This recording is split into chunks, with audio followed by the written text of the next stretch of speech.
الحمد لله رب العالمين والعاقبة للمتقين والصلاة والسلام على رسوله الأمين وعلى آله وصحبه أجمعين ومن تبعه بإحسان إلى يوم الدين أما بعد فأعوذ بالله من الشيطان الرجيم قل هل يستوي الذين يعلمون والذين لا يعلمون إنما يتذكر أولو الألباب۔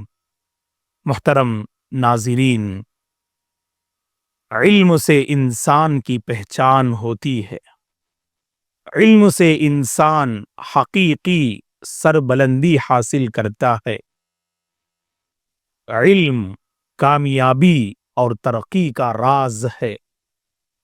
اگر کوئی قوم علم پر توجہ دیتی ہے وہ دوسروں پر اثر انداز ہوتی ہے، تعلیم سے آتی ہے اقوام میں بیداری، ہے علم کے پنجے میں شمشیر جہاں داری۔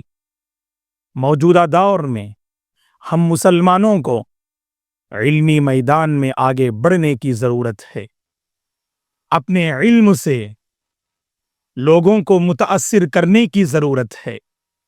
قرآن مجید میں اللہ تبارک و تعالی نے کہا، جاننے والے اور نہ جاننے والے کبھی برابر ہو نہیں سکتے، دونوں کے اخلاق، دونوں کے کردار، دونوں کے طرز زندگی، دونوں کے افکار پہ آپ غور کر کے دیکھیے گا۔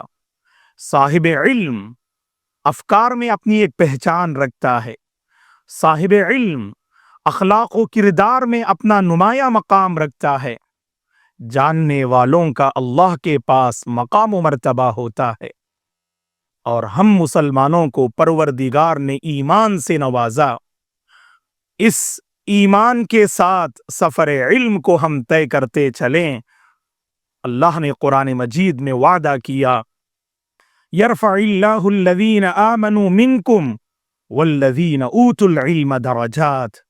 ایمان کے ساتھ اگر علم کی دولت ہمیں ملی ہے، اللہ کا وعدہ ہے وہ درجات کو بلند کرتے ہیں، رفعتیں عطا کرتے ہیں، سربلندی اللہ نصیب فرماتے ہیں۔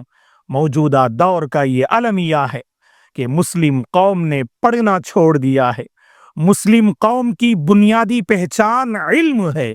اسی لیے آپ قرآن مجید کا مطالعہ کیجئے گا، اللہ تعالیٰ نے اس عظیم کتاب کے لیے جس پہلی وحی کا انتخاب فرمایا وہ اقرا ہے۔ مسلمانوں کی پہچان اقرا ہے، لہٰذا ہمیں علمی بنیادوں پر آگے بڑھنا چاہیے اور اپنی صلاحیتوں کے ذریعے سے لوگوں کو اسلام سے قریب کرنا چاہیے۔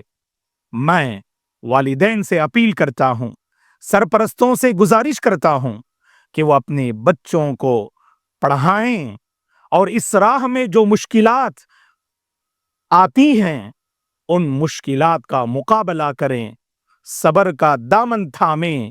یہ علم صبر چاہتا ہے، یہ علم قربانی چاہتا ہے، یہ علم آزمائشوں سے گزرنے کا تقاضا کرتا ہے۔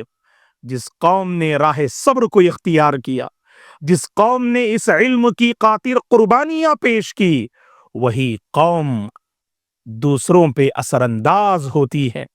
تو میں سرپرستوں سے اور والدین سے یہ گزارش کروں گا، اپنے بچوں کو پڑھائیں اور جہاں آپ ان کی دنیاوی زندگی کی بہتری چاہتے ہیں، آپ ان کی اخروی زندگی کو سنوارنے کی آپ کوشش کریں۔ شہر گلبرگہ میں الحمدللہ علم کے مراکز، علم کے ادارے یہاں قائم ہیں۔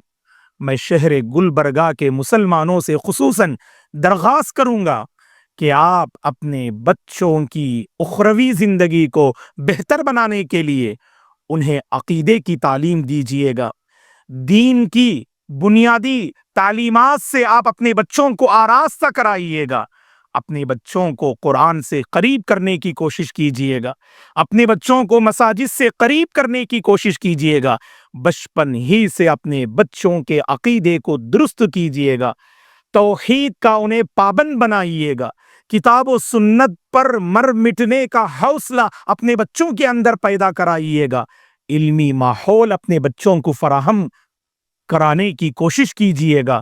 اللہ کی قسم ہمارا مستقبل بدلے گا، ہماری پہچان نمایاں ہوگی۔ ہم جہاں بھی جائیں گے دلوں کو فتح کرتے ہوئے جائیں گے۔ صاحب علم دلوں کو فتح کرتا ہے، صاحب علم اپنی پہچان کو باقی رکھتا ہے، صاحب علم صاحب کردار ہوتا ہے، صاحب علم با اخلاق ہوتا ہے۔ لہٰذا ہم اپنے بچوں کی اخروی زندگی کو سنوارنے کے لیے ان کی دینی تعلیم پر توجہ دیں اور اپنے بچوں کو مکتب سے جوڑنے کی کوشش کریں، اپنے بچوں کو مکتب سے جوڑنے کی کوشش کریں۔ صبح سے شام تک ہمارے بچے دنیا پہ توجہ دیتے ہیں، اپنی دنیا کو بہتر بنانے کی وہ کوشش کرتے ہیں۔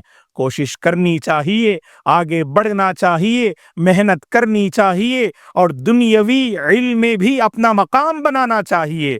لیکن اس بات کو نہ بھولیں، آپ کی سب سے پہلی پہچان یہ ہے آپ مسلمان ہیں، اللہ پر آپ کا ایمان ہے، اللہ کے دین کو آپ نے تسلیم کیا ہے۔ آپ کی گفتگو، آپ کے طرز زندگی، آپ کے اخلاق، آپ کی انفرادی اور اجتماعی زندگی میں وہ عظیم خوبیاں نظر آنی چاہیے جو عظیم خوبیاں اللہ کے نبی نے اپنے صحابہ میں منتقل فرمائیں۔ اور یہ اسی وقت ہو سکتا ہے دوستو جب ہم علم پر توجہ دیں، دنیاوی علم کے ساتھ اپنے بچوں کو دینی علم سے آراستہ کرائیں۔ اگر آپ کے بچے دینی تعلیم پر توجہ نہیں دیتے ہیں، آپ اللہ سے مانگیے گا۔ باپ کی دعا بچوں کے حق میں رنگ لاتی ہے، ماں کی دعا اپنے بچوں کے حق میں رنگ لاتی ہے۔ ماں باپ کی دعا سے ہمارے بچے دینی تعلیم سے قریب ہوں گے اور علم کے راستے ان کے حق میں آسان ہوں گے۔ اللہ سے ہماری دعا ہے پروردگار مجھے اور آپ کو علمی ماحول قائم کرنے کی توفیق عطا فرمائے، دنیاوی علم کے ساتھ دینی علم حاصل کرنے پر ہم سب کو توجہ دینے کی پروردگار توفیق عطا فرمائے، آمین۔ اقول قولی ھذا واستغفر اللہ لی ولکم ولسائر المسلمین من کل ذنب فاستغفروہ انہ ھو الغفور الرحیم۔ والسلام علیکم ورحمۃ اللہ وبرکاتہ۔